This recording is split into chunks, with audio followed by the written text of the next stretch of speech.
Hello, lovely people. Apologies, I'm a bit under the weather, and so I'm at home working on some consultation reports. I've just finished this actually for somebody who is in the group, um, and beautiful property actually with a lot going on. Keyline pattern, agroforestry rows, forest gardens, savanna planting, willow coppice, lots of stuff going on. Anyway, I want to take the opportunity um, to thank all of you, especially the ones who have been in touch with us in private, mostly about the newsletter that went out yesterday, Living Soul Garden newsletter, where we announced that we won't be able to sell the business on, and therefore Living Soul Garden will come to an end in Exeter. Some of you already knew about that, and we're obviously very apologetic because we're letting a lot of people down who had come to rely on the vegetables from Living Soil Garden. And although a lot of the messages that we're receiving have got very supportive tone, but also a little bit disappointed and sad, I want to counter that with with a positive way of looking at what's happening. And I'd like to make a comparison, a parallel with weeds, which are the mighty pioneers, the one of the most important tools in the hands of nature when it comes to regeneration, and they're often underrated. They often get very little recognition because if you can compare our situation where essentially we've done a lot of work to set up a market garden from scratch on a very difficult soil in an incredibly difficult site, uh, but totally from scratch, adding a lot of fertility with our labor, with our investment, um, and with our passion and enthusiasm, and sometimes making mistakes and being a bit naive. But we've done all of that starting from extremely difficult conditions where we were, even though obviously there could be much worse conditions, but these weren't, from a vegetable growing point of view, very desirable ones. And now we are going. We're going and we're taking very little with us, and that obviously is a bit unfortunate. It doesn't depend um, fully on us, even though obviously we could have done perhaps things better to try and make this go differently. But it's mostly the result of um, other actors in this play, let's say. But anyway, we're not going to be able to take any of the fertility with us. We're not going to be able to take all the compost we put in the ground and all the exudates and all of the fertility and the biodiversity we introduce on that land. And we would want to. Why would we want to? And in that way, we are very similar to the weeds. What do weeds do? All of you know, most of you at least know, that when the soil is disturbed, either as it has been disturbed by human intervention or by a storm, a landslide, a fire, a hurricane, or whatever, the what nature does to fix that soil and trigger the succession that will bring the ecosystem back to abundance, resilience, stability, richness.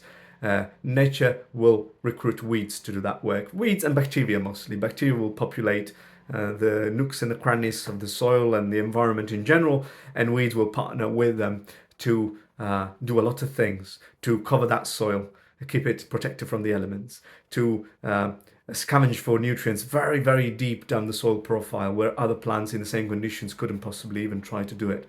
They add organic matter to the soil by losing their leaves when they die.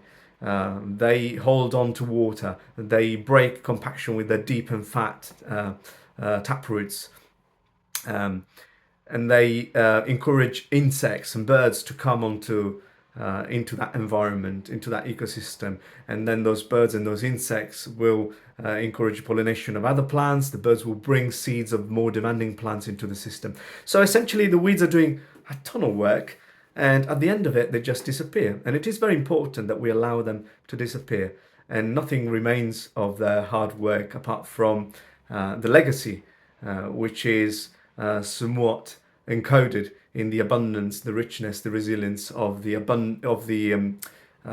ecological stage that comes after weeds have prepared the ground for more demanding plants such as vegetables and fruit crops and things like that.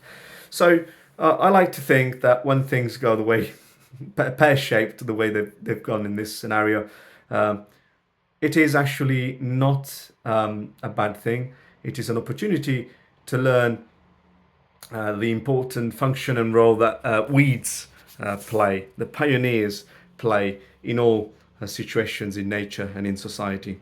Um, and in this case, I like to think, even though it might be a bit self-indulgent, really, of ourselves as those weeds. We have worked in difficult conditions, and we are trying very hard to leave them better than we found them.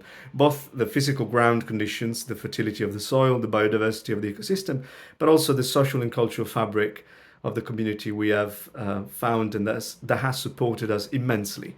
We'd like to think we've given even a tenth back of what we've received, and that the conditions and the example that we've shown and set can inspire people to do better things. And hopefully, in the exact plot where we're working and where we've done our work, um, better things will come after us, which could make use of that fertility that's developed. And there is a lot of letting go involved in this process of thinking of oneself as a weed. Um, but there's also a lot of gratitude for having had the opportunity to fulfill that role. And in this sense, all of the ends, all of the things that end in nature and in life can be seen in that light. They are the opportunity for regeneration. Anything, including disease, death, departure, abandonment, and everything, is a huge opportunity for reinvesting the resources that we've created into the next stage of succession. So here is to all the weeds and the pioneers, and for looking in a very positive way at all the things that end. And I will share here, together with this video, a small poem. Some people have called it a poem. I didn't really think of it as a poem, but it's a small text that I wrote about weeds, which is, I think, quite relevant to what I've just said. Thank you ever so much, again, from the bottom of my heart and Flavia's heart, for all the nice words that you've been saying, both in public and in private. It does mean a lot to us. Please, accept our excuses for letting you down. For those of you who are not in Exeter, and all of this will seem overly sentimental for no reason, be reassured that we'll continue to share information here on Telegram. So in terms of you, nothing will change at all. This is only affecting people who live in Exeter and have benefited from in-person interactions with us. And Living Soil Garden will migrate probably, and this is a bit of a news I give you, with the same name, slightly different, in Italy. And so stay tuned if you want to know more about what will happen in the weeks to come.